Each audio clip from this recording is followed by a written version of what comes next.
એમને પાણી ટીપું પણ જોવા મળતું નથી. મૂકેલું છે, અત્યાર સુધી અમારે ટીપું પાણી નથી આવ્યું. તેના પણ પાણી આવતું નહીં. ઢોર ઠાકરને અમારે પીવાનું પાણી બહુ તકલીફ છે અમારા ગામે, એટલે કોઈ ઉકેલ આવતો નથી.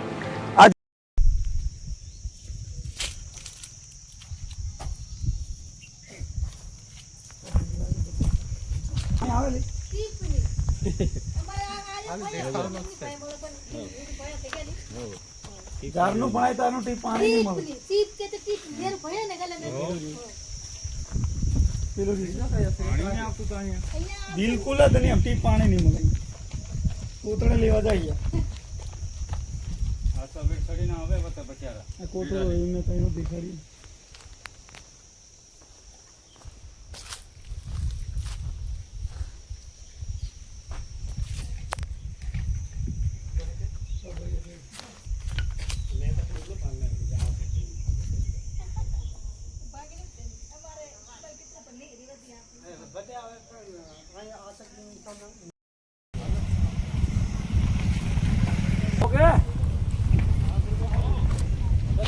જવાબ તૈયારી કરે છે.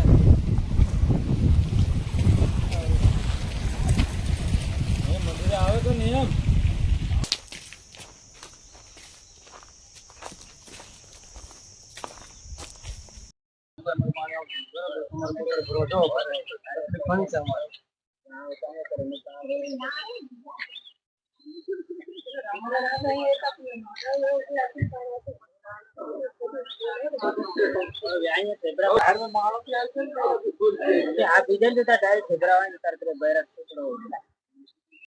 हमारी पूरी करो, हमारी मांगे पूरी करो, मांग हमारी पूरी करो, पानी आलो हमारी मांगे पूरी करो, पानी आलो हमारी पूरी करो.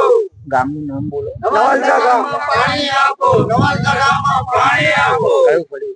ઓડી પડ્યા પાણી આપો, ઓડી પડ્યા પાણી આપો, ઓડી પડ્યામાં પાણી આપો.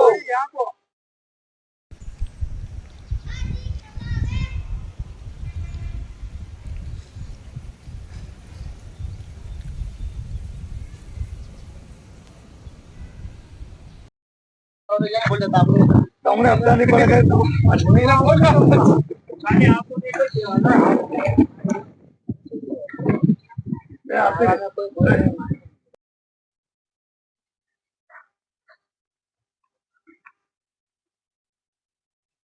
બોલો. અમારે પાણી લેવા નંદીએ જવું પડે. પાણી ને આવતા નળ કરે તો શું કામ ન? સરકાર લેણા પણ પાણી આવતું નહીં. ઢોર ઠાકરને અમારે પીવાનું પાણી બહુ તકલીફ છે અમારા ગામે, એટલે પાણી જોઈએ. બીજા દેશમાં પાણી જાય અહીંથી નર્મદા નદી થી, તે અમારે પાણી જોઈએ ને. અમારા ગામમાંથી પાણી જવા તે બીજે બહાર જાય, બહાર પાણી જાય, પણ અમારું ખેરે ખેરે પાણી તે જોઈએ. તેમે પાણી ભરવા માટે કઈ જવું પડે? નદીએ જવું પડે છે અમારે. તમારા ઘરથી નદી કેટલી દૂર? નદી ઘણી દૂર. ઘણી દૂર એટલે કેટલી દૂર? 1 કિલો 1.5 કિલોમીટર થાય એમ. એટલું દમો લાગી જાય સડતે.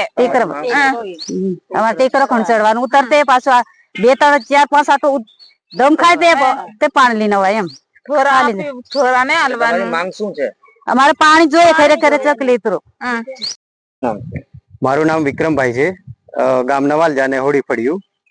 નલ સે જલ યોજના જે સરકાર દ્વારા ચાલુ કરવામાં આવી છે, મારા જાણ મુજબ લગભગ 4 વર્ષથી અમારા ગામમાં જે સુવિધા તો ઊભી કરી દીધી છે, પરંતુ સાચું કહું તો 10% લોકોને પાણી મળે છે, જ્યારે 90% લોકો જે ગામના છે એમને પાણી ટીપું પણ જોવા મળતું નથી.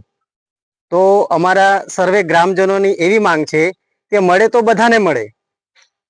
યોજના તો બધા માટે સરકાર ચાલુ કરી છે, તો આનું જે કોઈ તંત્ર સંભાળતું હોય એ ખાસ લોકોની માંગને ધ્યાનમાં લે અને એને બધાના ઘરે પાણી પહોંચે એવી એમની કામગીરી હાથ ધરે. તમારી માંગ શું છે?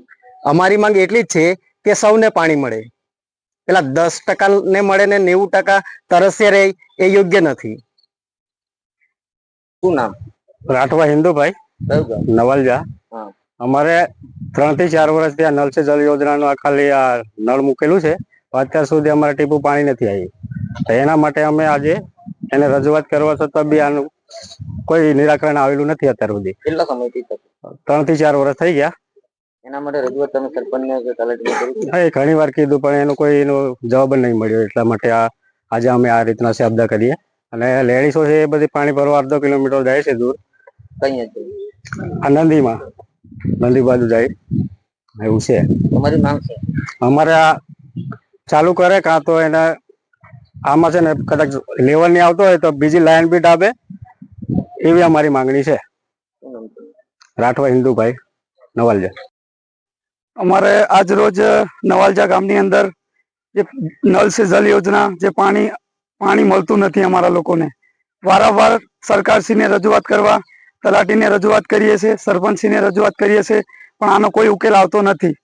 આજ રોજ તારીખ 31/5/2026 ના રોજ આજે અમારે ગામજનોની એટલી જ માંગ છે કે નલ સે જલ યોજના જે 100% પેપર પર બોલે છે, પણ 10% પણ અહીંયા ગામવાળાને મળતું નથી.